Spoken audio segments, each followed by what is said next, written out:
Hello my good people. So yesterday I was very drunk, like really drunk.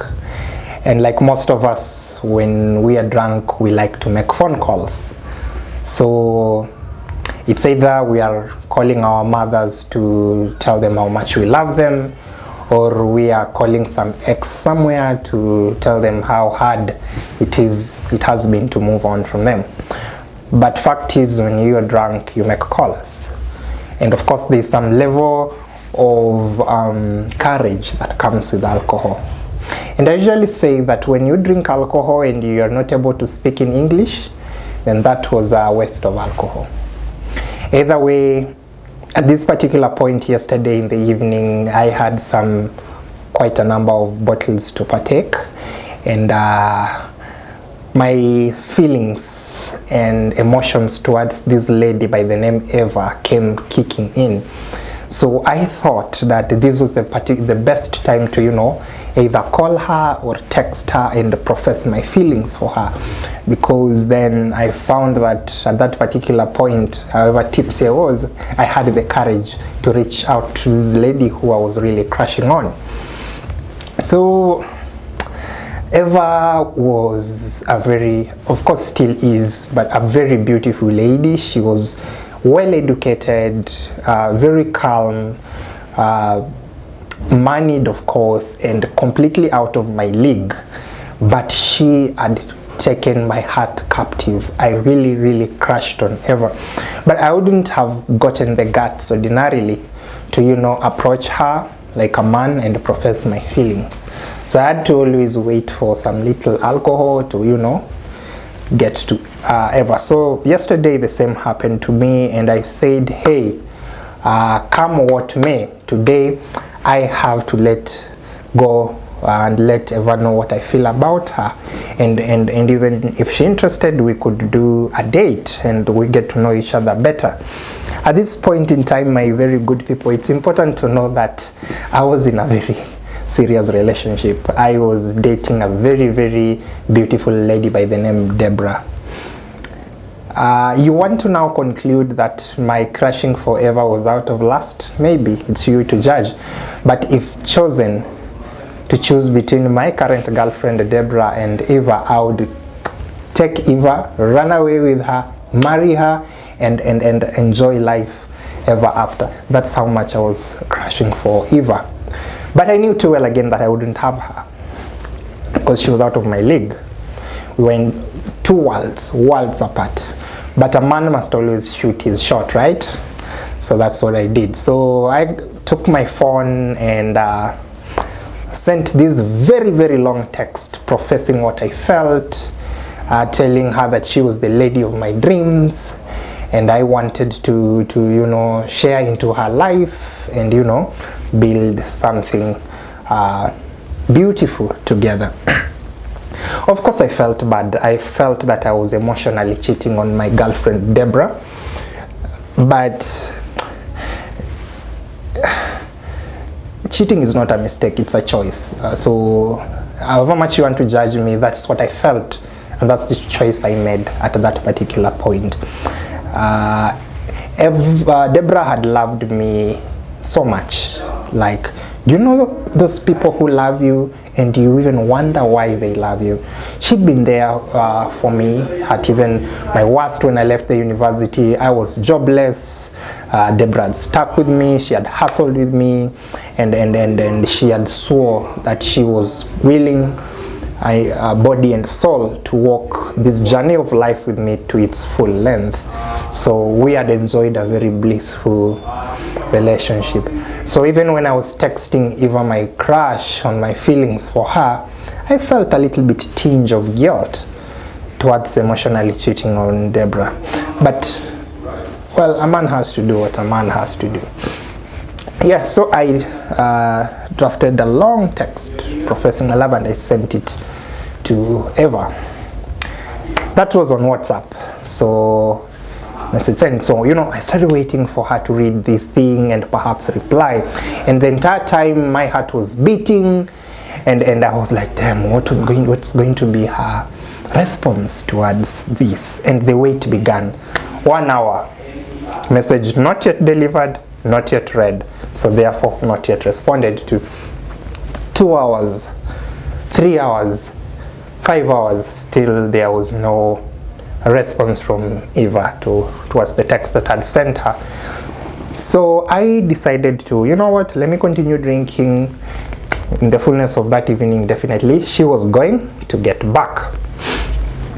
At around 7:30 p.m., 0 hour, my all-time crush ever opened my message on WhatsApp and she read it, and I saw her typing. So you know, that particular moment when you've texted your crush for a long time and they're now replying back and you can see them texting or typing, I mean, your heart beats and you don't know, fear of rejection kicks in, anticipation, anxiety, and all that. So that was the situation I was in.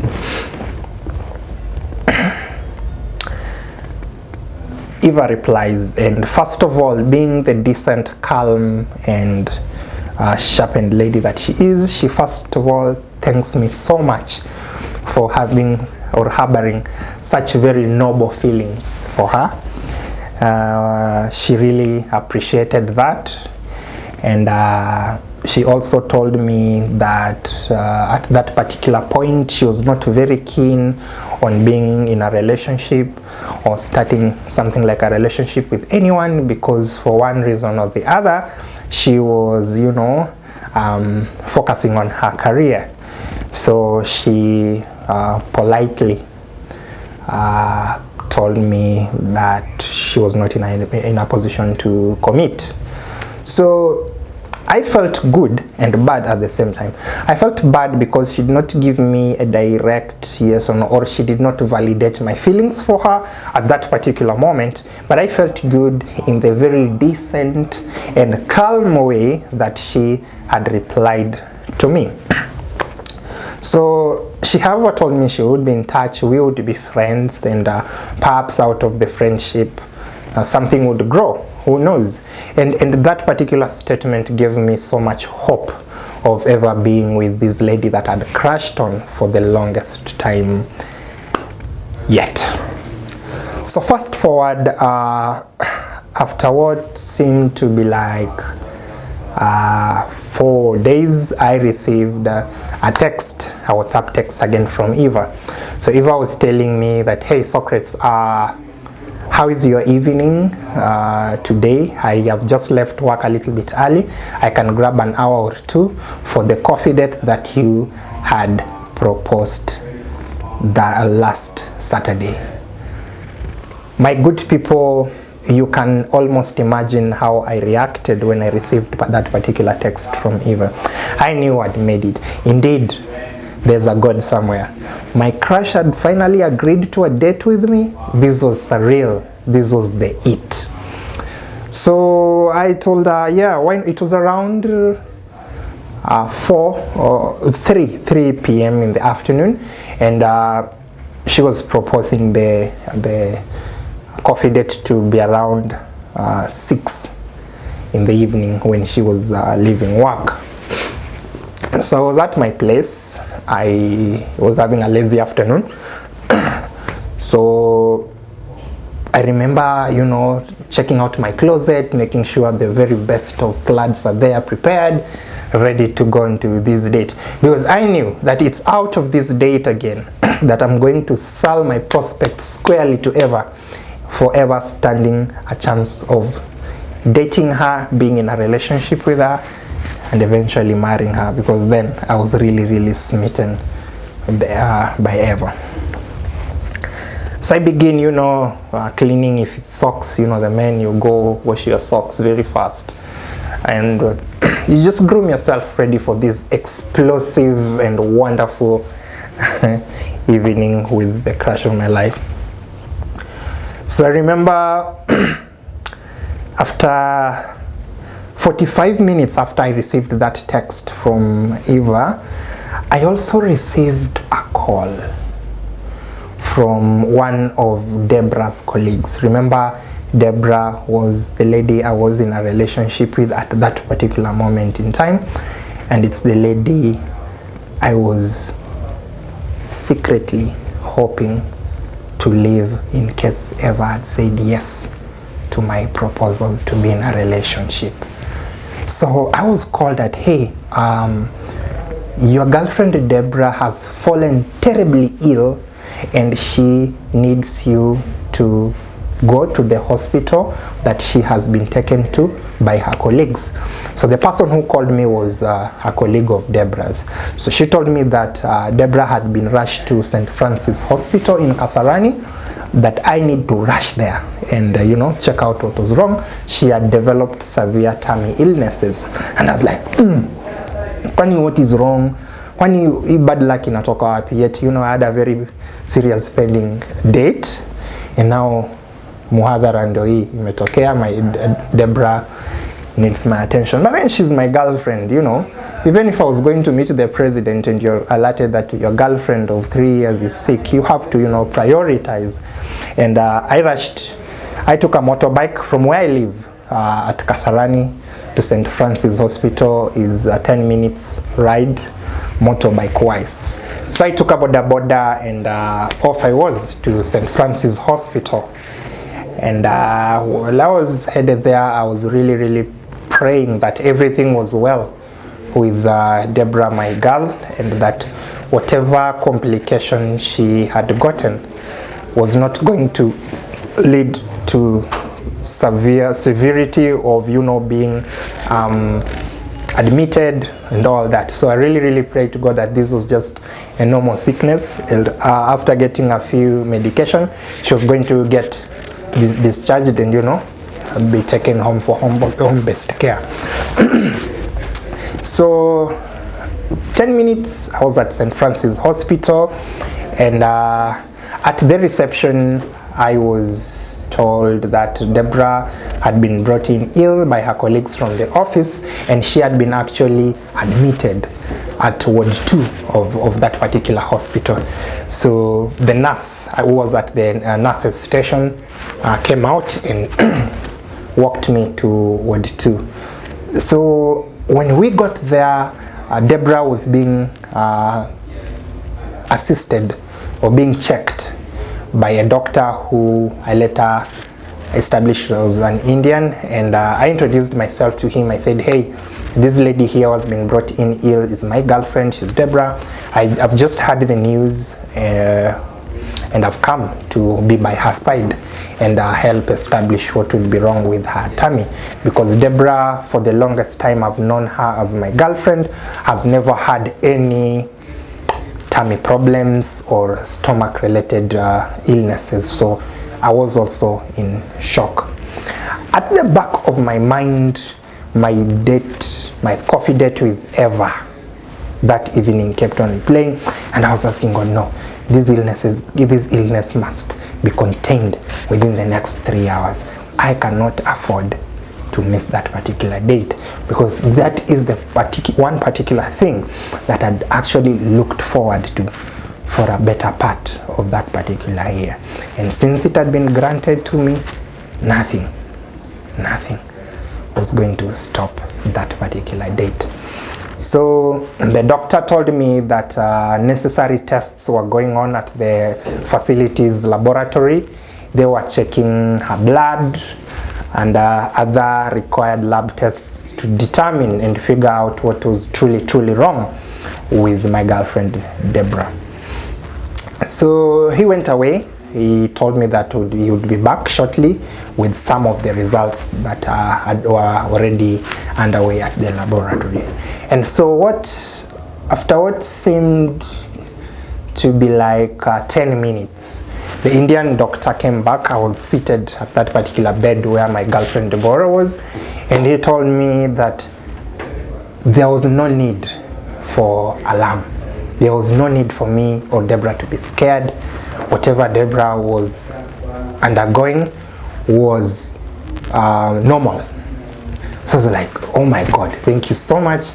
I found myself, heartily thanking that particular doctor, because I knew that way my date with Eva is now confirmed. I was just to take Deborah home, get her into bed so that she can take her rest while I dash for my date. That's when that Indian doctor told me that, hey, Socrates and Deborah, congratulations. Deborah is 2 months pregnant, and whatever complications that she was having were just the usual prenatal complications that come for women, but there was no need to be worried. And yeah, he once again congratulated us. How was Deborah pregnant the evening or the afternoon that I was going to have a once in a lifetime date with somebody I was crashing it? This pregnancy only meant one thing. I was going to be a dad and a baby daddy to a woman that had lost feelings for. Meaning this was now going to even to be a mountain, an uphill task, convincing Eva to be with me. Because then, even if Eva was gonna say yes during or even after that date, I had to tell her that, yo, I'm a dad and I'm an incoming dad. So I was shocked, to say the least. And what was more shocking to me was why Deborah was pregnant and yet she had not told me, and yet we were in a relationship. On Deborah's side, I would see the smile in her face. She was very excited. She thanked God. She prayed. She was so excited. She kept on rubbing my back and, you know, whispering, honey, why are you not excited for us? And I was like, yo, what was that? Anyway, the good Indian doctor administered some medication. Then he told me that one of the nurses who was going to be in charge of Deborah's ward for that particular evening would be coming with her file and some drugs that I'm supposed to buy for her so that she can begin taking her medication. So he once again congratulated us. He told us not to worry, nothing was wrong with Deborah, and that everything was going to be okay, and he wished us well in this journey of pregnancy that Deborah was starting. So I was still confused. What happens now? My girlfriend is here. I thought she was sick. She's not sick, she's pregnant. The woman where my heart is probably gonna be calling in 1.5 hours time telling me she's already at the restaurant where we are supposed to be having our coffee date. I was so confused. I didn't know what to take of this particular situation, and for a moment I needed to breathe. So get out of that particular ward, get out of that particular establishment and catch some fresh air. So I think it's at that point when I was about to excuse myself and step out, that the nurse who was to bring Deborah's file and the drugs that I'm supposed to buy walked in to give us those particular files.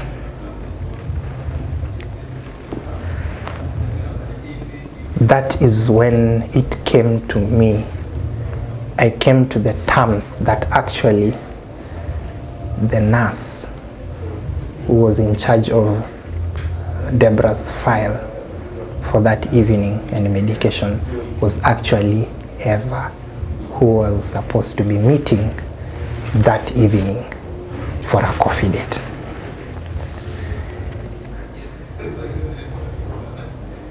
You know, karma can be so bitchy. That was the worst coincidence I've, seen my entire life. So Eva is there, the woman after my own heart. Deborah is there, my now pregnant girlfriend, and there I am, trembling. Then I was like, wait, how comes I didn't know that Eva, who I was crashing on, was a nurse? And how comes I didn't even know that she was a nurse at St. Francis Hospital? Moral lesson: declare your karma paid in full. and live your life with grace.